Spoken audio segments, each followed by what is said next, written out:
How is it going, everybody? It is Thursday, and you know that means it's time for your Big Gold Belt Wrestling podcast. And we have a packed show to get into today. So much happening in pro wrestling, and we're going to try to touch on as much of it as we possibly can. We have the aftermath of Survivor Series and War Games and uneasy alliances to look at. So we're going to get into that. We got more than just that. We have a tragic day for the New Day to look into. We have NXT Deadline going on this weekend. We have more HR drama in AEW, plus our WWE ID Spotlight, so much and more.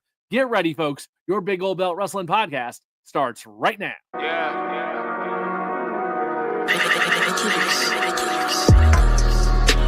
Old Belt, Big Old Belt, Big Old Belt, Big Old Belt.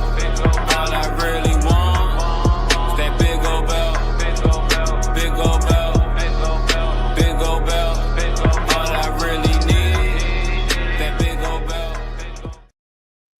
How is it going, everybody? It is your Big Gold Belt Wrestling podcast on this fine Thursday. We are going a little bit early tonight to accommodate international time because we got me and the Giant Crab Jamal here, and we are on opposite sides of the ocean from each other right now. Right.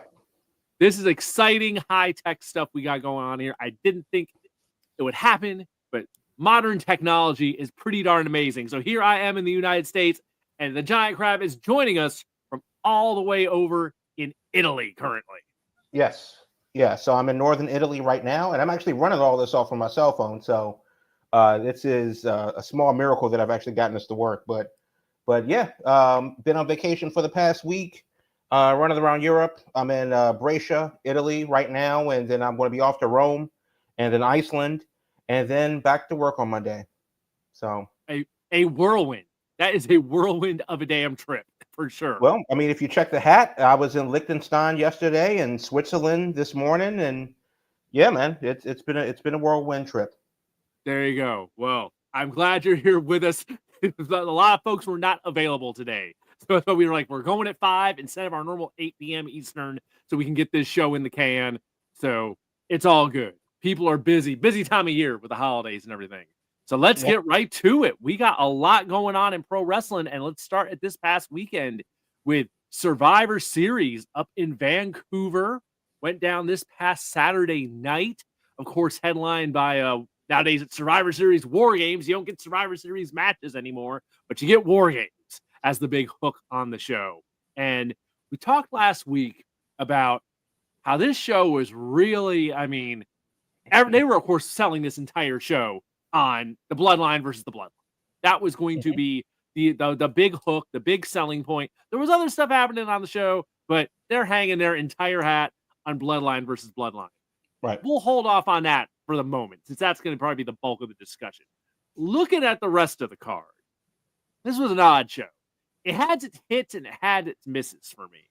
On the misses side, I just got to say it right off the bat. That Women's War Games, we talked last week about how it was just kind of thrown together to have a women's War Games match. It didn't feel necessary. It was, we're going to throw the two women's champions together and have her take on Rhea Ripley and her girls and just kind of do this thing to have women's War Games. And the match kind of reflected, because it was a rough, very bumpy match for significant portions of it. The women's War Games I was watching, I was just kind of like, man, this opened the show, and it was just like, ooh, not the start you would want to necessarily have for a major pay-per-view like that, in my opinion. I thought as it went on, it got better, but there was definitely a lot of people have mentioned Nia Jax specifically had a rough time, and they had her start. The choice was made to have her start the match, so she was in there the entire time, and I don't know if that was necessarily the best idea. Saving her, I think, for like an impactful entrance during the middle of things, or she could have came in, and like really wrecked house.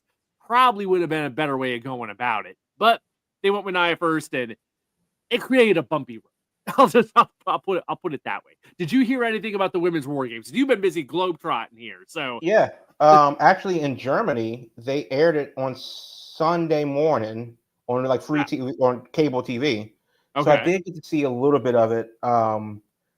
But the point is that you're absolutely right. The Women's War Games match was probably like the least thought out It was the one that kind of had the most room for criticism. Yes. So and to be fair, it is a War Games match. So if you try to do away or get away from the established team versus established team, then this is kind of what you get. But personally, the established team versus established team is kind of passe at times. So I don't want to just be like, well, it was the women's War Games. What do you expect? But to be honest with you, this is kind of like, well, yeah, if you kind of just car crash it together and put in some competent people that can go 40 minutes, then yeah, this is what you get. But obviously, it definitely left much to be desired. Yeah, I think that's the best possible way of putting it. It, like I said, I think it improved as it went on, but it was very much a case of, this is a near 40-minute match, and probably half of it was rough. So yeah, you're like, well, why is Candice LeRae there? Just like that. Nothing against her specifically, but it's just like, we're gonna have all of these heels, and then we're gonna have some strange, bedfellows and Candice LeRae, and it's like, okay. Yeah, it was the old. We need 10 people in this thing. We need 10 women. So let's find us 10 women to carry this thing. We've definitely had better women's War Games previously. So true. I don't know. Is what in it is. NXT. So, yes, indeed. Okay, so for the rest of the show, in the middle part, our title matches, we had Shinsuke Nakamura versus LA Knight was on second for the U.S. Championship. I was pleasantly surprised by that match. Went just under 10 minutes, your shortest match of the night, and the new samurai great kabuki version of Nakamura is just different enough that I'm intrigued. So I like that they pulled the trigger, made him champ, and I'm kind of curious to see what they do with it. It's just different enough, new coat of paint on him to where I'm like, oh, Nakamura kind of got my attention again for the first time in a long time. So I wasn't unhappy about that one. I was like, okay, let's see what they do here. Yeah, this is definitely a situation where giving somebody the championship elevates them because of the fact that you're like, okay, well, where does he go from here? Instead of, it's another costume change. Okay, that's fine. But they did that. They took the belt off of LA Knight, which obviously puts him in a different position to go, hopefully, into a different title picture. But yeah, I don't mind it. I don't mind it. And I'm surprised that the match went as short as it did. Yeah, they kept it moving on that one. And maybe part of that was just like, since it just followed a War Games match, that they were like, hey, let's kind of speed things up here. I don't know. I mean, it's just a short card to begin with only 5 matches that, I don't know, that going under 10 doesn't bother me at all. I'll take it. Now, next up, a lot of people are calling this one the match of the night as far as like in ring, and it'd be hard for me to argue with that. The triple threat for the Intercontinental title, Braun Breaker, Sheamus, and Ludwig Kaiser, which you knew going in was going to be a hard-hitting affair, was going to be a physical match. Braun Breaker retained, and I don't know, they're all about Braun Breaker for whatever reason. They that is their guy for the moment, and they had him steamroll through Ludwig Kaiser. Lots of hard-hitting stuff in there. Sheamus, as usual, got beaten up to the point where he got left a lot of marks on him, as they tend to like to do with him. And that darn Intercontinental title keeps eluding Sheamus. So one day, but not today for him with the IC. Right. Yeah, I mean, this is definitely one of those matches where you go, they're continuing to build Braun Breaker. They got to start somewhere. And this is one of those feather in the cap matches when you look back at Braun Breaker as maybe a universal champion, a couple years down the road. You go, well, how do we get here? Well, this is how that starts. There you go. Laying the groundwork, laying the foundation. All right. World Heavyweight Championship closed out our title matches. Gunther rematching with Damian Priest. Gunther took down Damian Priest again by submission. Pretty just straight ahead, what you would expect from those two. Nothing terribly crazy. Had some interference from Finn Balor, so we're heading towards Gunther and Finn Balor as our next thing. I think they're gonna go, I think, on Saturday night's main event. I think they're like moving that ahead really quick to have that be a Saturday night's main event matchup in a couple weeks. But yeah, just under 20 minutes, maybe a little long for that part of the show. But It was fine. Nothing that like I would go back and watch it again necessarily. But it was also it was it was a Gunther match. It was perfectly fine. Gunther title defense, all good. Yeah, no, 100%. And of course, with Balor coming in afterwards, the means to an end. And if that's the way they go going forward, then that's definitely something I want to see again. So, it's a good setup for. And I know that your Saturday night's main event is the match, but this is obviously something that gets carried over into first quarter 2024. Mm-hmm. Maybe we're talking WrestleMania. Maybe we're talking whatever happens after the Royal Rumble. But yeah, this is definitely the start of something right now. Oh yeah, and it also seems like they're testing the waters for Gunther to become a babyface champ, to become like the fighting champion type deal where he'll take on all comers. And now that's going to shift from like original Judgment Day to the new Judgment Day. It's like, okay, I see what they're doing. They're bringing some heels in against Gunther. They're gonna have the numbers against him, so they're gonna be making some moves with Gunther. It seems for 2025 to start the feels. In the same way that they're establishing Braun Breaker, not that they don't need to do that with Gunther. It's just that this is another one of those things where you go maybe a year or 2 or 3 from now. Well, how the hell did he get on the road to be a major champion? Yeah. Oh yeah, that's how. There you go. Yeah. Setting things up for 2025. And obviously he's the world heavyweight champion, but he's not the tribal chief. So right, he's not that. He's up there, but he's not. Yeah, he's up there. Top level. He's up there. So, but he's not the tribal chief.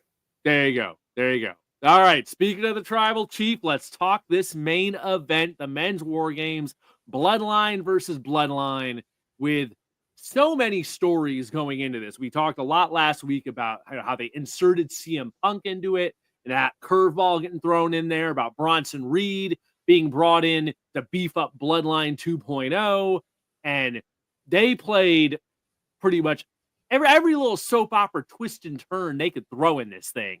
They threw it in there, and they had it right at the beginning. What was this alliance between CM Punk and Roman Reigns going to be? Were they going to get along? And there's, they on SmackDown last week was after we recorded, so we had that episode where they made it very clear that like CM Punk is there because he's the original Paul Heyman guy. He was the Paul Heyman guy before Roman Reigns. So when Heyman got laid out, CM Punk said, "Okay, I'm going to help you out, but I'm going to need a favor. I'm going to need something in my back pocket." So they're already laying things for down the road. But the whole story of the match in that cage was Roman and CM Punk kind of jockeying for position, waiting to see who would get in, who was going to be, the big dog of that situation. And we get to the end of things, of course, not really, I think, a huge surprise, but original Bloodline wins the match. And if anything was interesting to me about this, it was how they did the finish, in that they had it come down to slowly everyone on the Bloodline 2.0 got, taken out of things, got beat up really bad, to where it became down just Solo against all 5 of them. And one by one, they all hit their big moves. You had the Usos with the super kicks. You had Sami Zayn with the Haluva kick. You had that fall into CM Punk with the go to sleep to finish it off with the big spear from Roman Reigns. So it was a very definitive victory. It was no kind of like, they kind of snuck it out or, some kind of chicanery. It was like, at the end of the day, they made it very clear. Bloodline, OG Bloodline is going over here. They are your winners. They are taking down Solo Sikoa. That was the most interesting thing. But of course, that was the backdrop for the uneasy alliance between all of them. So they win the War Games, but it is still very shaky ground. And they are making it very clear that everyone is not on the same page here, is where we're at as we finish Survivor Series. Yeah, that was the only match I didn't see. Because that match started, would have started at 2:40 in the morning in Germany. But the way you describe it sounds interesting, because it seems that both iterations of the Bloodline have the same problem. Mm-hmm. It's just that, Solo is obviously trying to work within and around and through the shadow of Roman Reigns, and Roman Reigns is trying to, reestablish himself as, the man, but he can't do it. He can't be on top and then share that space with 3 or 4 people, because if you're going to be CM Punk, Punk ain't gonna let nobody, tell him that he's not number one. Cody Rhodes ain't gonna let nobody tell him that he's not number one, and so on. So it's an interesting dynamic to see that they, on opposite sides of the coin, have similar issues with it being, very lonely at the top. And obviously it's far from over. I really think this thing blows over well into middle next year, WrestleMania. But it will be interesting to see, going forward, not necessarily the uneasy alliance, because can Punk stay healthy?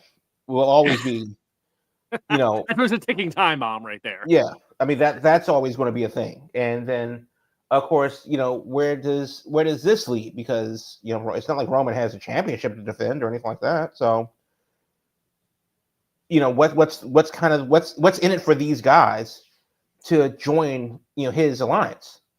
If Roman is who he thinks he is, then so does CM Punk. Then so does Cody Rhodes. Mm-hmm. Then so does Rollins, and so does Sami Zayn. And they could do that without Roman. So why do they need to be involved? I mean, that would be my thought process if I'm like, no, fuck this guy. Because who the hell is Roman Reigns? He's not even tribal chief anymore. Right. So, sure, it is an uneasy alliance, but that's predicated by the fact that you have to believe that they want to work with them. And if you're CM Punk or the other, Paul Heyman guy that we shouldn't even name, they don't need Roman Reigns. Roman Reigns needs them. So that's going to be interesting to see how well they walk that tightrope over the next 3 or 4 months to WrestleMania and beyond. Yeah, I think what got interesting here is they did that finish that was so definitive, and it seemed like, goddamn, well, the Bloodline 2.0 is done. They left the carrot dangling of Roman Reigns didn't get the Umafala. He didn't get the chili pepper necklace back. So I'm guessing they'll do at least one more match between Roman and Solo. That'll be for the necklace. That'll be to become tribal chief again. They left that dangling specifically. Originally, I was thinking, they're going to end all that War Games. And it's like, no, they just got the big win against them. But he didn't get the crown. He didn't get the crown yet to put the final dagger in there yet. Right. So I mean, because they gotta go scorched earth if they get the big win. But that's also, kind of the thing. It's just that, like, the thing about Solo is that at first this was interesting because he wasn't Roman Reigns. And now it's like, but you're not the guy. Definitely not in that way. Yeah. I mean, and so him, carrying on, and honestly, him as a tribal chief has gone on way too long, because it just proves that he's not the guy. And it's almost kind of like what I would like to see. What I would like to see, because it's not The Rock. It's definitely not Roman Reigns. It's not Solo. And it definitely ain't somebody that's not Samoan. Because if that's the case, then, Sami Zayn for tribal chief, get it done. But why wouldn't one of the Usos, want to do that? Because they're kind of on the outside looking in. Obviously, everybody's focus is on Roman, and then he has these other people at the top with him. Punk, Cody's around there somewhere. Seth Rollins is around there somewhere. Just, in that conversation. The Usos have gone through their thing, individually. Battled each other, battled the bloodline, battled each and everybody. Why wouldn't one of them say, we tried it your way with Roman, we tried it your way with Solo, let's do it our way. And then they, vie to become the tribal chief. It would be an interesting third faction meaning 3, 4, 5 people. It doesn't have to be a big deal. But it would be an interesting third faction that shakes things up, because it's not personal, it's just business. Or in this case, it's family. I don't know. Right. Well, for the story they're telling. Hell. Yeah, which you can't say that it's just family. You have, like, Tama Tonga and Tonga Loa there. Right, yeah. And Bronson Reed in there too. Yeah, like Bronson Reed just came to. Sami Zayn is literally Canadian, so I mean, yeah. Yeah, no, You know, well, where they go with it is going to be very interesting next week, and that's kind of what they got into on Raw the next night. Is they made it very had CM Punk come out, make it very clear that, hey, now that I took care of this Paul Heyman business, now that I got revenge for the Wise Man, my focus is on Royal Rumble. My focus is on WrestleMania. However, I got to get there, whether it's, he said, whether it's Royal Rumble, whether it's Elimination Chamber, or whether I got to call in a favor. So they're already making it clear that he's got his favor in his back pocket from Paul Heyman for whatever he needs it to be. They're not going to let us forget about that. That is going to be dangled. That's going to be like his money. That's going to be like his personal Money in the Bank briefcase for now to WrestleMania season. His as CM Punk as a favor negotiated. So how he plays all this is going to be interesting. And then what the other thing they did on Raw was they already got Seth Rollins back in the mix. They circled back to him coming out and being like, I don't like you. I didn't like you from the moment you came back. I don't want you here. So like, they're making sure like we're not forgetting that, since that got sidetracked due to injuries and stuff. And they got Sami Zayn in there trying to like make peace, and that's not working. So there's a lot of pieces on the table here. And we talked about this last week going into Survivor Series, that there was a lot of ways they could work that show and come out of it, and they would all make sense. There was a lot of options. And here we are. That's still the case. There's so many different ways they can go with Seth Rollins, Sami Zayn, CM Punk, Roman Reigns, the Usos, everyone involved in that. Where they go into 2025, it's anyone's guess at this point. Right. They got a lot of flexibility here for where they're going to take these stories and how they're going to pair people up and which matchups they're going to make for 2025. And that's I think the most interesting thing to me about it. Well, true. And this is, now that you mention it, that this is a very different position that they found themselves this time last year, where we were basically just like, listen, Cody or Roman, just make it happen, and so we can go home already. It doesn't matter how we were going to get there, but we knew the destination. This year, we do not know the destination. It's very clear that there's 5 or 6 options of what the destination could be. Right. Yeah. And I think that's a much more interesting thing. But now that you have all these interlopers in what should be family business, because that does that take away from the actual bloodline part of it? Because if you have all these things and then Roman has to call in a favor from who? Rikishi? No, Paul Heyman. Oh, okay, that makes sense. I mean, if you're going to make it Fast and the Furious, well, actually, if you're going to make it family, but they're making it Fast and the Furious, then say that. Then have people actually be in there. Give Sami Zayn some temporary, Samoan tribal tattoos.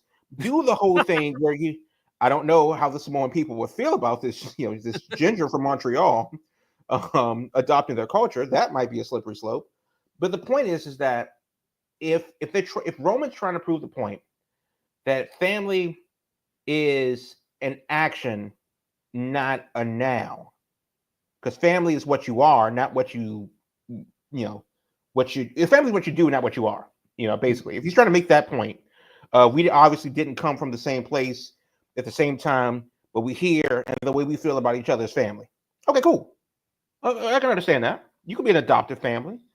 Tell every biker gang that these guys aren't brothers, that they aren't family.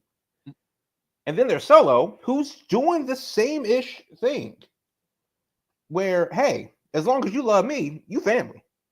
That's all you need to do. Right. You just pledge your allegiance, and it's all good. Pledge your allegiance to me, and we are 100% good. You are in.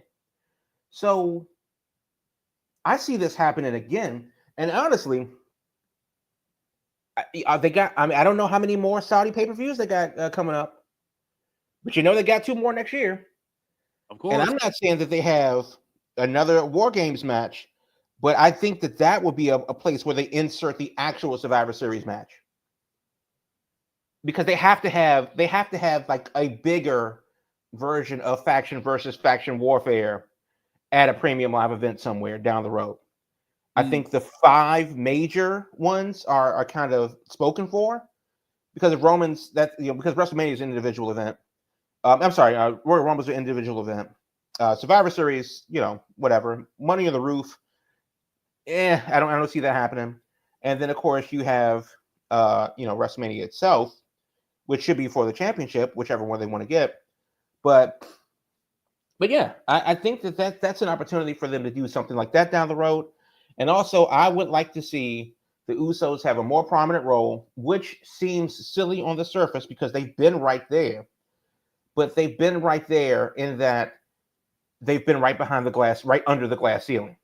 Yeah. You know, they're in that 2A position. Yeah. Right. Not even 1A and 1B. They're in 2A and 2B. Yeah. Yeah. There So I would like the 2025 to be the year of the Usos. Yeah, I think we're getting there. This year was very much about Jay getting his run by himself. Jimmy was having to bring everyone back together. So once all this is done, once they get Bloodline 2.0 out of there, it's like, yeah, that becomes a question like of what will the Bloodline exactly be once they get the warfare parts done. Once they get through all that, that's when that shoe drops. Is like, where do the Usos fit in once all that happens? Yeah. So, and that's it. And it's two of them, and they have 2 world championship belts, the undisputed title and the Conference Championship. I'm call me crazy, but I know that I'm thinking outside of the box here. I would kind of like to see an Uso undisputed, an Uso world heavyweight champion. I really think it would be an interesting thing that could, based on their own faction of whatever this new, not even Bloodline, whatever this new faction would be, but it's still the idea that they're due. I mean, they're just due. They're due for a singles run together. Yeah, the time has come. So 2025, maybe this 2025 that summer could be an interesting time for that. Once we see how this all shakes out, once we get through WrestleMania season. All right. We went for a bit there. Survivor Series and then all the Raw Fallout talk. It's like there's a lot going on there. So that took us some time here. So this is what we'll do. Let's do our halftime break. Yes. We will come back. We'll hit the WWE ID spotlight, and then we'll talk about the New Day. Lots, like I said, to get into. This is going to be a packed show, so we're going to try to keep it moving here. But there you go.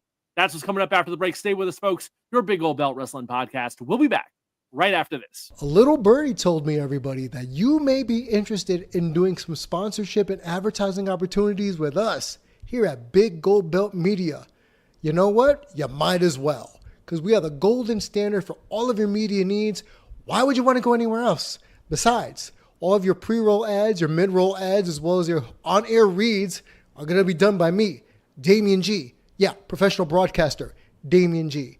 We do all types of social media promotions. That means your podcast, your IG, your Facebook, your Twitter, and your business website all get shouted out on our network here at Big Gold Belt Media, where we cover wrestling, movies, comics, and more. And you can find out more information and make those inquiries, kids, because, limited time offer here at biggoldbeltgroup@gmail.com. Again, that is biggoldbeltgroup@gmail.com.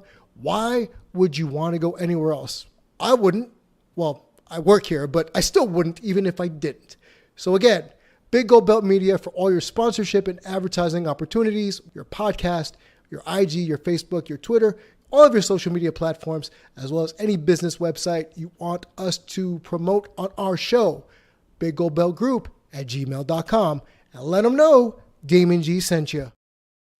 How's it going, folks? Glad you're back here with us on the Big Gold Belt Wrestling Podcast. As we come out of halftime, our new tradition is to check out what's happening with the WWE ID program that's taken the indie scene by storm. So here's Giant Crab with this week's Big Gold Belt Podcast WWE ID Spotlight. Yep. And this one, been traveling. Normally, I take a couple days to really get into why WWE picks a person, really get into what makes them tick. Do they have that thing that WWE is looking for that would make them, send them down to the Orange Grove circuit down at NXT and get them started on their wrestling journey with WWE? And I didn't have that kind of time this week, so I went with a guy that I know. I went with a guy that I know and a guy that I like, a guy that I've seen before in the Indies, a guy that I've seen before in AEW. I went with Jack Cartwheel. Okay. Jack Summit is his real name, so you may see him under Jack Cartwheel Summit. But the point is that the Sacramento Kid has been doing a lot of stuff out west. Definitely took notice and made it to a couple AEW tapings. But he's made it to the PWI 500. I think he was 327. As I'm doing a little bit of research here. As far as he goes, there are some guys. There's some wrestlers, men and women, that exude that wrestling ability on the mic. Mm-hmm. There are some wrestlers that can tell the same story without uttering a word.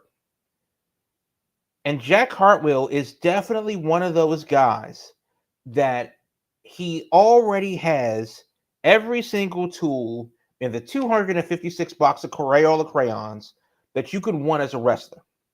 But obviously, on the indies, you don't get a lot of TV promo, time. That's just not what the indies do. They tell their stories from week to week. They usually tell it in the ring and hope that you come back when they come back to your town sooner than later. So there isn't anything that he physically can't do in the ring. He's a hell of a mat technician. Obviously, his name is Jack Cartwheel, so he can bounce around the gym. But he's one of those guys that you don't have to. He could be in black trunks, Steve Blackman style, right? And with his moveset, you will stop and take notice and go, "The hell is that?" Right. So, definitely a good look. Doing work out there on the West Coast, and if you want to see him, you can head over to Twitter at Jack Cartwheel. But the thing is, Jack, we need the sizzle reel. You need that. I see. He just has the ID announcement on here. He does not have the ID announcement, and that's over a month ago. We need that sizzle reel, Jack. But until he gets that together, he's actually going to be doing GCW down in Tampa, Florida, tomorrow night at 8 p.m. Eastern time in America, which is like 2 a.m. here. But the point is that if I'm up that late, I'll be watching it on Triller. Or if you're down in Tampa, you can get your tickets at Eventbrite. But the point is that it's Jack Cartwheel versus Rich Swann tomorrow night down there in Tampa, Florida, over there at the Events Shrine Center. So good on Jack. Well deserved. He's definitely one of those guys that definitely has the talent, but WWE is going to put the polish on him. And I really, really, really hope that he becomes the next big thing for the WWE, because so do they. Because that's why they ID'd him, and that's why we're taking a look at him too in the indie spotlight for your WWE identifications. There you go. The one interesting thing here, I think this was the first guy when they were making these announcements, that this is the first time where I was like, oh, this is someone who's been on AEW TV a few times, who's been on ROH TV. And so, of course, some folks out there got a little like, oh, they're going to be taking people that aren't signed from there. And it's like, I mean, hey, if that's kind of what the whole ID thing is. If you're available and they got an interest in you, it's a way to make a deal with you without doing the fun, we're sending you to Florida, we're sending you to NXT. It is what it is. This is how the game is played. No, I mean, the whole thing is basically they want an NIL deal for wrestlers that they vetted. And honestly, it's really smart because they're working with trusted promotions. They're working, like 6 or 7 around the country, strategically placed around the country. Maybe they'll get into some of the UK, maybe they'll get into some of the Canada. But the point is that if we trust you enough to bring in the talent that we like, then who knows what? And we've seen that kind of happen in the UK scene where they try to do a thing with the indies over there. Didn't really work out too well. But this is, 2.0 of that. And yeah, absolutely. We've been screaming for the past 5 years about the synergy between WWE and their products that aren't on the main roster. Mm-hmm. And now the NXT has actually fallen into form. Now we got to get people into NXT that will fall into form. And that starts just outside of the door in this WWE ID project. So they got their indie guys, their partner promotions. They already got Gabe Sapolsky on the horn. He's producing a WWE ID showcase, which is in 2 weeks, I believe. The word I'm pretty much hearing is that this program is his baby. Since this is specifically designed for indie wrestlers. This isn't for the NIL folks, the college athletes, and all that. Right. Those folks are going to the performance center. It's like almost like they got two separate pipelines now going side by side. You got the ID program for your indie folks, and then you got all your college prospects and your athletes that need to be trained from the ground up. They're going to the PC. It's like two deals, but they meet eventually in Florida if you jump through the hoops and you make the cut. Right. No, 100%. And I don't mind it at all. So, Jack Hartwell, good on him. He was one of the first guys announced almost a little over a month ago. And, if they like him and there's some other guys that they like, I'm definitely starting to see a pattern here of what it is. So next week, I'll delve into some of the women that have been ID'd, right. And because you got some names. Hell, our first one was a woman, but we'll keep it going next week though. There we go. Each and every week, keeping our ID on ID spotlight here. So interesting times on the indies as we get into this. So, all right, we were talking about Raw earlier. This past Raw was like insane. One of the best Raws in a long time from start to finish. As far as like there was very little downtime and there was significant stuff happening throughout the show.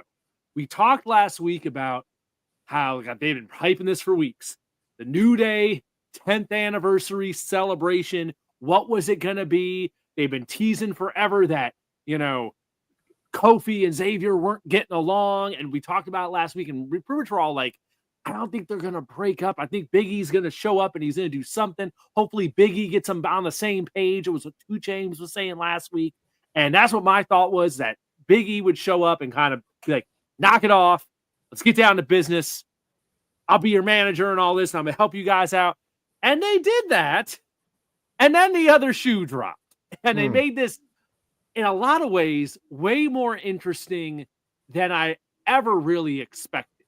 Mm-hmm. So, no, the New Day did not break up. But the New Day definitely changed and went in a different direction. And if anything, the New Day broke up with Big E, is what they did. And just a tremendous segment with once Big E made his personal appeal and tried to, make everything good with Kofi and Xavier, they were just like, hold up. Nah, we've been waiting for you, and you got this neck injury, and you've been dragging your feet on coming back, and we've delayed our careers because of you, and enough is enough. It's time for a change, to quote Owen Hart. And they didn't get all physical to the point of like anything like an attack or anything. Of course not. But they went very deep and very emotional with the language and like the all the different aspects of this that they brought up. I mean, Xavier was out here busting out. Stone Cold broke his neck. Edge broke his neck. You didn't even have surgery and you couldn't even be here for us. And I was like, oh, damn. So, yeah, a lot going on in that segment. What are your thoughts? None of us saw that part of it coming, that they would go this route with it. And I think it's really compelling how they did it. Well, I think it's the most compelling part because of the fact that there's truth to it. Mm-hmm. I think it's also interesting that at least compared to what he was, Big E looks, I don't want to say gaunt, but he looks damn slim. Small. He's definitely the shoulders and all that. Yeah, like, he look at that suit. It's like he is not hulking. He looks like Mark McGuire when he went to Congress. Right. That is not the guy that I remember when he was in his heyday. Yeah. But it's, I know I've said it before that like I don't know if we need this. Like if we don't need the vitriol and the infighting, why can't they just go win? But to be fair, it is compelling. It is compelling that and it shows a depth to the New Day and it shows a consciousness to wrestlers where it's just like, oh, you're actually paying attention too. Even though you have your needs and you can talk about, support and how everything is positive. Well, no, this shit ain't positive. Woods is on the back end of his career. He damn sure demands a singles title. Kofi has had his moment, and he almost has like survivor's guilt from it. And then Big E, who who certainly has his flowers as well, who's definitely come out of not out of nowhere, but he's definitely been a known guy for a minute. But obviously, his better days are past us. The simple truth is, this shit is happening right now in front of us, and we don't have time to wait. We gotta go. And if you can't run with us, then you gotta sit down somewhere. We like lions out here, and if one's wounded, sorry, Grandma, well, we're gonna push you off the cliff. We gotta go. And that's kind of where it's like a truth hurts kind of a thing. Mm-hmm. It's not necessarily that they're saying anything bad. Hell, I wouldn't even call them heels. It's just the simple truth of they don't need a manager. They've never needed a manager. So why would they just send Big E in that position now that he can't be? No, go back to doing commentary. I mean, we've been handling it without you for a couple years now. You've been around. Yeah. But you haven't been here. Yeah, I say this spring it's going to be 2 years since the neck injury, and I think that's to make the per time. It's like we've been waiting, we've been trying to make this thing work, and it ain't been working. And yeah, he got him back on the same page, but he got him back on the same page where they both were kind of like, "Hold up, why are we dragging our feet, waiting around?" And it's like, no, we're lighting a spark under ourselves, but that spark don't include you, right? And I think that it's like it will be interesting. If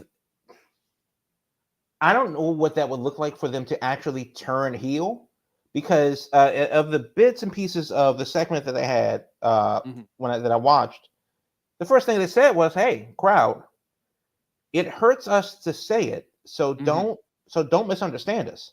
This is not about you. We love you, and that's for real." And they went on and talked their shit, but it's like this isn't. These aren't real heel tactics. This is just good, hard truth. And it will be interesting to see if they can keep up that steam. And also, they got to win. I mean, the whole point of this diatribe is about winning. So if they don't do any of that, then what was the point? Yeah, I think that's kind of the big question here. Is it a full heel turn, or is this going to be New Day with an edge? New Day with like a renewed fire under them, or when they start going out, I'm assuming those heads towards them going after the tag titles.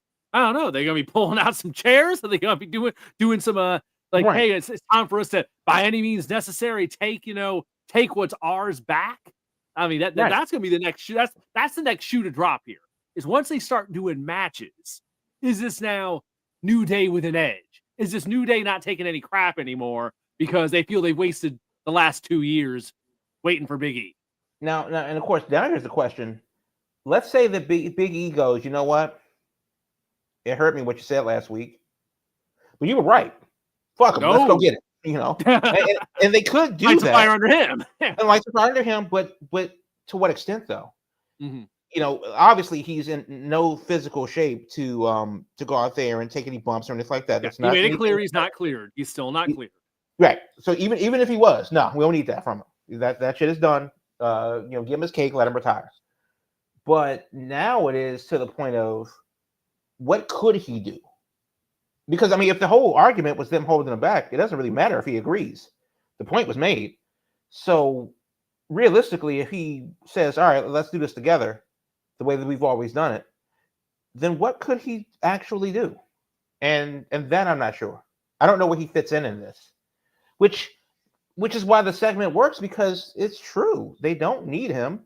He doesn't really fit in anymore, and they're up against the clock. And I think Kofi's older.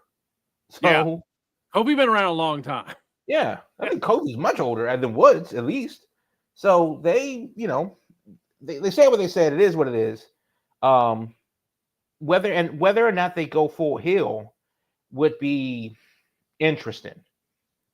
It would be interesting. Do we go win at all cost? If I got to do what I got to do, and if that buries you, then so be it. Or is it just New Day after dark? I don't know. I don't know what that looks like, but it is interesting. Yeah. Well, this is going to be, I think, one of the more interesting stories to close out the year. As we'll definitely be following it here in the coming weeks. Is like what exactly? What does this look like? What is the next little shoe to drop here? What happens? It's going to be interesting to keep an eye on. So, Right. I don't know, a true all-timer of a segment on Raw for just the different emotions it hit and just the depth they went into with just like reminding people about, this happened. We've been here 10 years and there's a lot of history here. And they were pulling from all of that. So, really, really good stuff. Really good stuff. So, all right. You got the New Day in there. We want to talk about this Ryan Nemeth situation, this AEW drama. Well, no, but I think it is interesting enough to kind of take a peek at it. Yeah. It's okay. Let's just set the table with what is going on. Yeah, let me pull this thing up here about what exactly he's claiming. So we found out yesterday that Ryan Nemeth shared a complaint he sent to AEW executives on September 12th, detailing harassment, threats, and abuse from then AEW star Phil Brooks, also known as CM Punk, in 2023. According to Nemeth, he feels AEW failed to respond to numerous attempts to resolve the matter and had been encouraged to cut a heel promo on Punk on August 16th, 2023. He claims he has emails, texts, phone call logs, and other records to prove that everything happened that is alleged in the complaint, including that Brooks was a former AEW talent who also had an undisclosed executive producer manager title with the AEW. Oh, I missed that part. Okay. Let's see. He alleges in April he reached out to Mega Perica, their legal rep, with concerns he'd been targeted by Brooks, who at the time was out with a torn triceps and hadn't been on AEW TV since September 22. He claimed that in June, Brooks threatened him in an AEW locker room that would have been at the Dynamite taping at the Wintrust Arena in Chicago. A couple days later, Nemeth put out a tweet calling Punk literally the softest man alive. Well, that always does wonders when you take these things public on social media. He claims that was done in character. Let's see what else here. Claims that Tony Schiavone confused because he sends out that tweet and he says it's in character. Yeah. Then it was Punk's retaliation in character. Yeah. The way it sounds is that Punk had issues with him, wanted nothing to do with him, but the claims are that he was pushed by people within AEW to make these statements, that this promo and stuff. So it's like, were they almost like they were trying to turn it into a storyline, one of those type of deals, But it doesn't sound like many of these things in AEW in the past. It very much sounds like not everybody was on the same page as to what was going on here, which is not a new story there. No. But it is interesting, though, that if they're trying to cook up something between CM Punk and Ryan Nemeth, the guy that was a mainstay on Dark, that, whether or not he was actually quietly fired or secretly released or whatever you want to call it, sent home or however you want to put it. Unless there was a direct disciplinary reaction to something that he did, which I didn't hear you say that either. How was he being not even let go? And I'm assuming that his contract just expired. Mm-hmm. They didn't renew it. Right. He can't come back to the building anymore. Yeah, they do that. So they don't owe you a contract extension or renewal. We've heard the kind of like the unscrupulous behavior that AEW may do. They pride themselves on being an open door policy and transparent, and then they ghost you for the last 6 weeks of your contract. And next thing you know, yeah, you get paid, but you don't hear nothing. No one answers your calls or emails. Right. And he was in that position also, where he was just waiting to fly to TV, and it never happened. And the next thing you know, they didn't renew his contract. There's a precedent for them doing that. So I'm really curious as to what makes his claim different. And then there's a single out and targeting of from Punk to Nemeth. Well, not to be like just a Punk defender, but where's the precedent in that? Like, can anybody else say that Punk has done that to him? I'm just trying to figure out, like, is there a culture of bullying, or is there a culture of hazing or something like that? The AEW is just absolutely sweeping under the rug, and are trying to bury, next to a shack in the ambulance. Yeah, it sounds like the issue here is that he's making is that I raised all these complaints, I did all these things, and I have documentation to back it up, and I don't feel like it was addressed in a manner that it should have been. Because he has this whole timeline of this happened on this date, I had these discussions, and that's I think the point he's trying to make is that this went on from the spring through the summer, and A happened, B happened, C happened, and it was never resolved in a manner that he was comfortable. Okay, right, and maybe that is true. Maybe, but it will be interesting to see that, like, what that actually means. Does that mean that they addressed it and he didn't like the result, or does that mean that they didn't address it at all? They just ignored him, and said, like, listen, if you bring this bullshit, if you blow the whistle again, we're going to fire you. Well, that I want to know. I want to see the direct link between him making a claim and them retaliating with some form of, some retaliatory factor. Right, and I'm guessing his thinking as well, the retaliation was I was sent home and I wasn't used. That's probably what he's getting at. But true. There's the way it'd be very, very hard to prove that direct, A led to B. Right. And then, of course, because that's what he would have to do, and unfortunately, that's what jobs in America do. Hey, management said that you did this. We're going to send you home for 3 weeks without pay. Yeah. Like, you're on probation. Yeah. Yeah, you're right. Well, or whatever, and they'll cook up some bullshit, and that's what it is. Unfortunate, but not unprecedented. And also, when Punk left, because Punk was fired from AEW. Haven't heard anything like this since. It would be uncharacteristic of Punk to jump into a thing now in WWE. So did Punk change, or is WWE better at keeping their shit in house? Yeah, is the issue the environment, or what? I mean, the part that just gets me is, like, as we started this is not the first time we've heard about that HR in Jacksonville just not handling situations in the best possible way. That's the part that's like, we've heard these stories before. This goes all the way back. It goes all the way back to Swole as the first time we heard any of this stuff. It goes all the way back to Sammy Guevara, and it goes all the way back even before that with Jimmy Havoc. That's true. God. That was 6 months in. Yeah. Good point. You're remembering more than I am.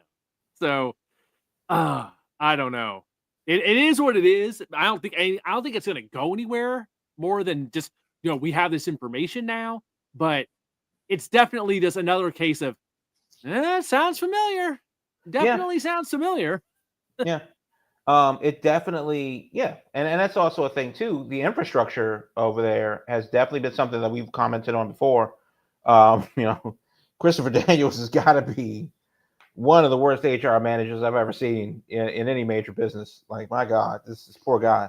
They love to let things fester and just keep, like, building, like, resentment there instead of just nipping it in the bud. I don't know. It is what it is. And then they claim that they were trying to be the most transparent company and set a new precedent in that regard. Well, which is it? I don't know. I mean, and of course, them releasing the tape of Punk shoving. Oh yes, the incident in front of the flat screens. Yes, right. Fear for his life, he said. So yes. I don't know. I hope. I don't know what justice looks like for Ryan Nemeth. I really don't, because I'm not entirely sure what he's asking for. Punk doesn't work there anymore. He doesn't work there anymore. Yeah. Is he trying? What is he trying to do here with this? I'm guessing just put this out there and be like, this is what happened to me. This is my final my final bit of retribution I can get is making this public. I guess is all because like I said, there's no Punk don't work there no more. He ain't there no more. So it's like, from AEW side, it's like, oh, this is in the past. Whatever, right. Yeah, I mean, and that's basically what they'll say. Like, hey, his contract expired, we let him go. Yeah, and the other guy doesn't work here. His contract expired, he left. Yeah, we're not dealing with either one of these people anymore, so it's not our problem. Right. There you go. All right, let's take a quick look at NXT Deadline this weekend to wrap things up here tonight, as we're almost close to our hour here. So we last year got won over by the Iron Survivor gimmick as like the big new gimmick match in NXT. So I'm excited it's back, and definitely looking forward to the Iron Survivor matches this weekend. So to run this down real quick, we have, just like last year, they're for number one contenderships is how they're doing it, for the women's title and the men's title. So on the men's side, we have Wesley, Javon Evans, Nathan Frazier, Ethan Page, and Eddie Thorpe in the men's Iron Survivor. On the women's side, we have Saul Ruka, Stephanie Vaquer, Zaria, Julia, and Ren Sinclair. That women's one is super, super interesting to me. And they were teasing on NXT that's probably going to main event the show. So excited about that. I'm guessing it really should, especially after Tuesday. Yeah, and I'm guessing what they'll do, I think that's how they did it last year. They opened with one and closed with one. So I'm guessing men's will open, women's one will close it, and they'll do the other matches in the middle. So the rest of the show... It's Survivor Series. No. Yeah, exactly. Our other three matches, so we have the NXT Championship, Trick Williams defending against Ridge Holland. We have the tag titles on the line with Nathan Frazier and Axiom versus Miles Bourne and Tavion Heights of the No Quarter Catch Crew. And last but not least, we will have an NXT Underground match with the ladies, with Lola Vice and Jada Parker continuing their feud. So a very tight show. I can't imagine this isn't going to not be fun. That just seems like a very fun, simple show there. And like I said, the Iron Survivor gimmick last year worked so well as like a fast-paced, interesting match. What was that? It's such a great gimmick. Because it's exactly what we want from Survivor Series that we never get. We just want a new, just a little bit of a twist. You don't have to tell us what it is, but it's just a little bit of a twist on it, and we're good to go. What day is Deadline? Is it Saturday or Sunday? I'm pretty sure it is Saturday. Let me confirm since I'm on the page here. I'll be in Iceland Saturday. Where is where's that? Here we go. Come on. December 7th in Minneapolis. So yeah, because today is the 5th. Yeah, Saturday. 5th, that would be Saturday the 7th. Yes, Saturday the 7th from Minneapolis. Okay. So is this the last Peacock Premium Live event? No, Peacock goes all through next year. I thought Netflix was taking over. Netflix takes over international. So everywhere except in the U.S., everything will start being on Netflix. So yes, this is the last event on services that are not Netflix international. Okay. So yeah, international still, WWE Network still exists. So until it doesn't, they're actually going to shut that down. Yes, it will shut down when Netflix takes over because Netflix will get everything starting in January. So Royal Rumble will be on Netflix and all that, except in the U.S. U.S., we still got Peacock for at least another year. Once that deal's up, we'll have that big negotiation. I'm sure Netflix is looking to get the whole damn. Well, yeah, they got to lock it up. Yeah, I would assume so. Especially like you said, they are shutting down WWE Network International. So it's not like they're keeping that going anywhere separately anymore. It'll just be Peacock in the US and that for the rest of the world on Netflix. No, it sounds good. Damn, it's Saturday. Okay, well, I'll have to catch highlights of it because I'll be traveling. Yeah, maybe you're back to the States. Yeah, but I got to go through Iceland first, so it's it's not the easy way home. Taking the scenic route. Go. All right, well, we'll be talking about that one next week. I'm sure that's going to be a hot show. There'll be a lot coming out of that to get into because there'll be the fallout from Tuesday. Yes, there you go. There's gonna be a lot, and that will be on the Saturday night's main event next weekend. So for December, there's a lot happening for in wrestling, more so than the past couple years. Let me mention this real quick, just 30-second answer. Yeah, and we're going to talk about it more in the future. John Cena, Royal Rumble, his last time in Toronto. Right. Is this wherever his final match is, no matter where it is? Maybe it's WrestleMania, maybe it's like a year from now. Should this be an actual thing, or should this just be a one-off, traditional build to a match, or do we really want to see a John Cena 20 city farewell tour? They were making it sound when they announced this like it's going to be a certain number of dates throughout the entire year.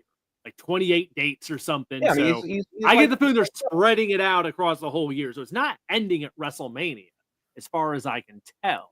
okay. Yeah, I mean, what they do with those dates, that's kind of the big question for 2025. How is it going to look? Is it, obviously Cena's going to be on the road to WrestleMania and trying to do stuff. I mean, hell, they do some of him going for one of the titles for the last time. I mean, I figure they got to do stuff like that. We got to get him and Randy Orton one last time. They got to kind of do like the John Cena greatest hits tour for like 2025. But Yeah, I mean, I looks just hope it doesn't get in the way, because we talked about, for example, we talked about the New Day, we talked about the Bloodline, we talked about how Gunther, Braun Breaker, and a lot of guys are on the up that they're trying to build the new Judgment Day, and then old man Cena comes in with his farewell tour, like Don fucking Henley of the Eagles. Got to get his spot. And I'm not saying that he doesn't deserve it. I'm just saying that it shouldn't take away from things, and that's what it you can only absorb so much, high quality content, and then you go, oh, with John Cena's last. Okay, well, I mean, if I were in Toronto, that may matter, but does it really translate to TV? And then, of course, there is his last match, and who should that be with? We'll knock all that out later on, but it's still kind of like, I don't know. It just kind of feels like there's a little bit too much. Like there's too many cherries on the cake. There's too much icing on there. Right. So we'll see. We'll see how they work that into it. Yeah, that's going to be a big story for 2025 for sure. Yeah. For sure. All right, folks, we did it. We got our hour done for you. We are so glad you are here with us for our international edition tonight of the Big Gold Belt Wrestling Podcast. We are normally here every Thursday at 8 p.m. Eastern. I'm guessing next week we'll probably be back on our normal time slots, as everyone should be back from traveling and stuff. We'll maybe have some more of the guys here next Thursday night at 8 p.m., but you can catch us every Thursday at 8 p.m. streaming live on Twitch, YouTube, at biggoldbelt.com/live, and wherever else we can get the stream up on X. It's on all those places streaming live. Once the show is done, it lives on in podcast form on all your favorite podcast platforms. And if you're looking for the video version, that lives on YouTube also. So we got you covered with video or audio. On the social media, it's at Big Gold Belt across the board, whether it's Instagram or X or Blue Sky or on all of them, at Big Gold Belt. You can find us right there. And of course, biggoldbelt.com, the website, wrestling, movies, comics, and more. Is there anything you're watching while you're on those planes on the way back? Not really on the planes, but I do try to see a couple movies while I'm traveling. And I did see, I saw a bunch of movies. The long and short of it is that none of them were in English, and I had to figure it out. But there's a pretty funny German movie called The Foursome, about a couple that really wants to try to do a thing, and it's so super awkward, and they really are in over their heads, but they try to add some spice, and they don't realize how much spice to add. Then there's, of course, another German movie called The White Man, in English, and it's about a middle-aged white guy that's trying so desperately hard not to get canceled at work, so he invites some of his colleagues over for dinner. What could possibly go wrong? So, especially in this age of, conservatism and cancel culture and the eggshells that people walk on, that was actually pretty good as well. And I'm really waiting for the end of the year. In New York, I saw the Seed of the Sacred Fig. God damn, that was an interesting movie, Iranian movie. It's way too involved to get it, to give you a 30-second synopsis. I would need at least 2 minutes. So I'll say that if you can find that movie somewhere, watch it. If you like horror movies, watch the last hour. It's fucking terrifying. So The Seed of the Sacred Fig is a hell of a movie, one of my favorites of the year, and that's what I've been watching while I was traveling. There you go. Had to throw that out there because we're always pushing the entertainment side of Big Gold Belt. I can't hear you, Will. I can't hear you. Can't hear me at all. Nope. I didn't touch nothing. Okay. Yeah, well, I think I'm going to go to the Gremlins got into his computer. So I'm going to go to the outro. While Will lost his throat, we're going to get out of here. We obviously have some trouble making to do. I'm Jamal from Italy. Will is in the basement. We're going to get it together. We'll see you back next week with the Big Gold Belt Wrestling Podcast. All I really need, that big old